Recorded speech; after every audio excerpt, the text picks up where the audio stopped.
کہ ان کے والد صاحب نے انہیں خصوصی طور پر نصیحت کی ہے کہ انہیں ہر صورت میں اسکندر مرزا کا تابع اور فرما بردار رہنا ہے۔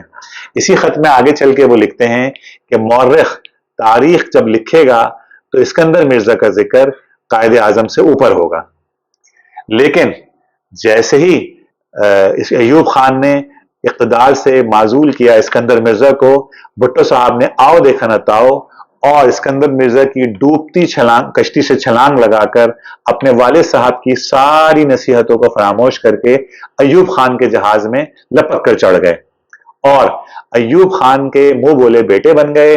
وہ ایوب خان کو ڈیڈی کہا کرتے تھے، ایوب خان کی کابینہ میں وزیر بھی رہے، ان کی پارٹی کے سیکریٹری بھی رہے اور بھٹو ایوب خان کے تمام جرائم میں شریک کار رہے۔ ایک اور لعنت جس کا آغاز اس دور سے ہوا وہ تھی ذاتی اور سیاسی مفادات کے لیے آئینی ترامیم، فلور کراسنگ کی حوصلہ افزائی اور پارٹی پالیسی کے خلاف ووٹ دینے والوں کی سرکاری سرپرستی۔ ایوب خان صاحب نے 1962 کا آئین بنایا تھا۔ اس آئین میں ان کو ترمیم کرنی مقصود تھی کیونکہ وہ چاہتے تھے کہ الیکشن کے دوران بھی وہ صدر مملکت رہیں۔ اب اس ترمیم کے لیے دشواری یہ تھی کہ آئین میں ان کو مطلوبہ اکثریت حاصل نہیں تھی، چنانچہ اس کے لیے پکڑ دکڑ کی گئی اور مخالف پارٹی کے لوگوں کو اپنے ساتھ ملایا گیا۔ اس حوالے سے میں قدرت اللہ شہاب صاحب کی کتاب کا حوالہ دیتا ہوں۔ وہ شہاب نامہ میں رقم تراز ہیں۔ جب قومی اسمبلی میں مطلوبہ اراکین کی تعداد حاصل کرنا دشوار ہو گیا تو حکومت نے دھونس، دھاندلی، لالچ اور فریب سے کام لے کر حزب اختلاف کے 8 اراکین کو ساتھ ملا لیا، جبکہ اس سے قبل خود صدر ایوب نے بڑے اہتمام سے سیاسی جماعتوں سے متعلق ایکٹ میں یہ شرط رکھوائی تھی کہ اگر قومی یا صوبائی اسمبلی کا کوئی رکن اپنی جماعت سے علیحدہ ہوگا تو اسے اسمبلی سے دستبردار ہونا پڑے گا، لیکن قومی اسمبلی کے ان 8 بھگوڑے ارکان کے خلاف کوئی کارروائی عمل میں نہ لائی گئی، بلکہ ان میں سے ایک کو تو بعد میں لاہور ہائی کورٹ کا جج بنا دیا گیا۔ 1964 میں الیکشن کا اعلان ہوا جو کہ 1962 کے آئین کے مطابق تھے، اور جیسے ہی ان الیکشن کا اعلان ہوا وہاں سے ہماری سیاست کے ملکی اور سیاسی تاریخ کے ایک اور بہت اہم کردار نواب زادہ نصر اللہ خان جو بابا جمہوریت کہلاتے ہیں ان کا رول سامنے آتا ہے۔ نواب زادہ نصر اللہ خان اس ماحول میں جب قبرستان کا سناٹا تھا، اس ماحول میں محترمہ فاطمہ جناح سے ملے اور انہیں آمادہ کیا کہ وہ الیکشن میں صدر ایوب خان کے خلاف کاغذات نامزدگی جمع کرائیں۔ جیسے ہی محترمہ فاطمہ جناح نے کاغذات نامزدگی جمع کرائے، ملک کی سیاست میں ایک بے مثال تحرک پیدا ہوا، بلکہ یوں کہیے ایک بھونچال آ گیا۔ بڑے سیاسی ناموں میں سے صرف جماعت اسلامی کے سید ابو العلا مودودی رحمۃ اللہ علیہ، نیشنل عوامی پارٹی کے خان عبدالولی خان، جی ایم سید، فاضل راہو، ملک کے مشرقی حصے سے شیخ مجیب الرحمان، یہ وہ بڑے بڑے نام تھے، رسول بخش بلیچو، یہ وہ بڑے بڑے نام تھے جو محترمہ فاطمہ جناح کے ساتھ دے رہے تھے۔ لیکن اصل چیز عوام کا وہ جمع خفیر تھا جو جوخ در جوخ محترمہ فاطمہ جناح کے ہمراہ تھا۔ محترمہ فاطمہ جناح ملک کے جس حصے میں جاتی، جلسہ گاہیں اور گلیاں ان کی تقریر سننے بلکہ ان کی ایک جھلک دیکھنے کے لیے بےتاب لوگوں سے بھر جاتی۔ لوگوں نے اپنی ساری امیدیں ان سے وابستہ کر لی تھی۔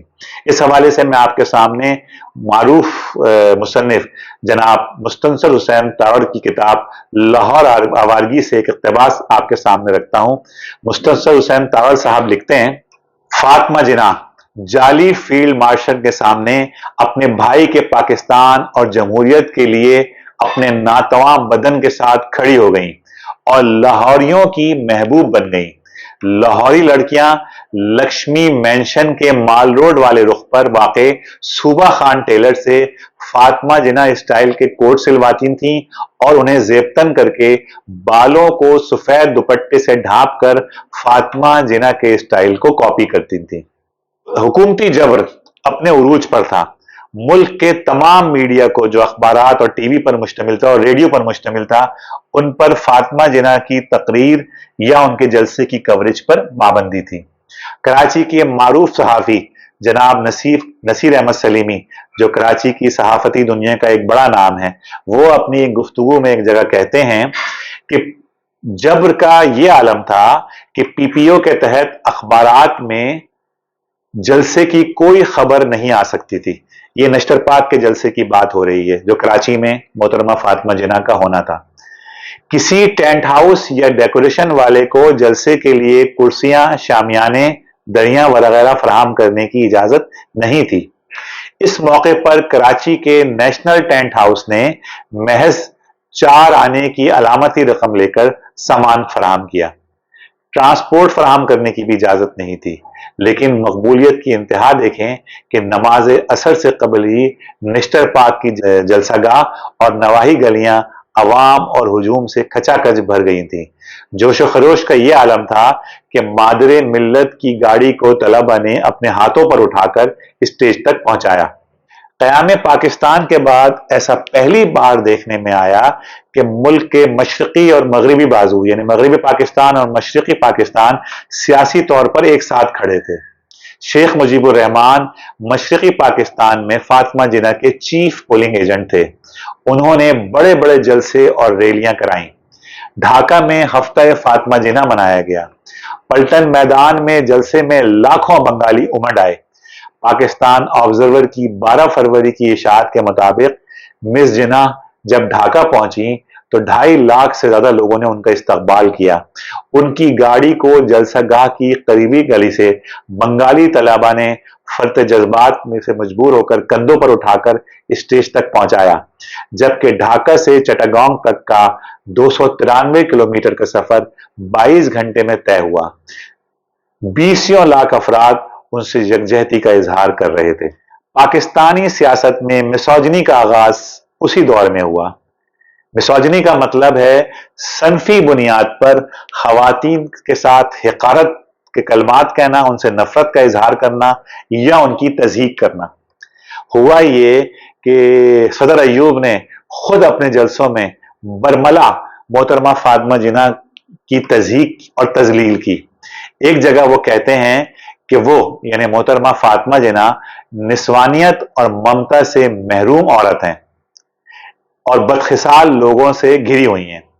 ایک جگہ کہتے ہیں کہ قائد اعظم محترمہ فاطمہ جناح کو کمرے میں بند کر کے تالا لگا دیا کرتے تھے کہ کہیں یہ عورت گھر سے باہر قدم نہ رکھے۔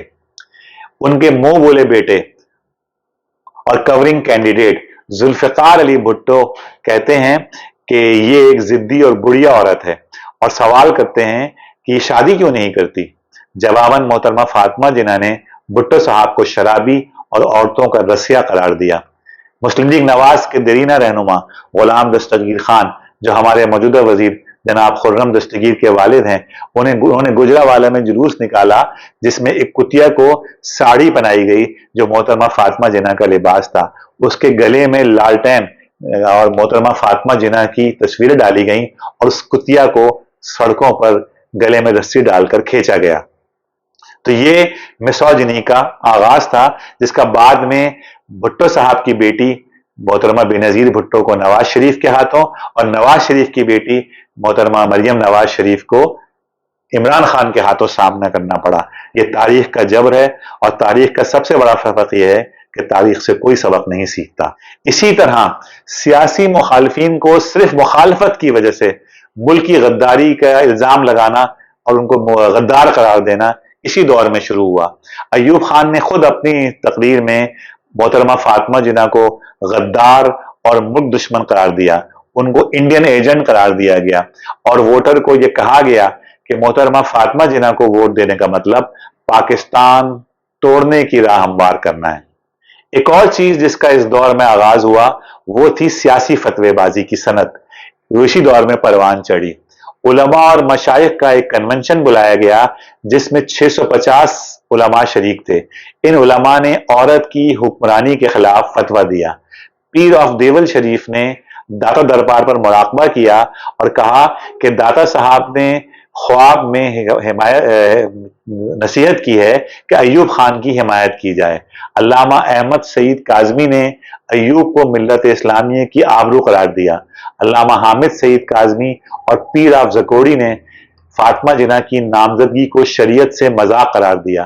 مفتی محمود نے ایوب خان کی حمایت تو نہیں کی، لیکن عورت کی حکمرانی کی وجہ سے وہ انتخابی عمل سے لاتعلق رہے۔ البتہ ان کی پارٹی کے رہنما غلام غوث ہزاروی ملک کے مختلف حصوں میں ایوب خان کے لیے دعائیں کرواتے رہے۔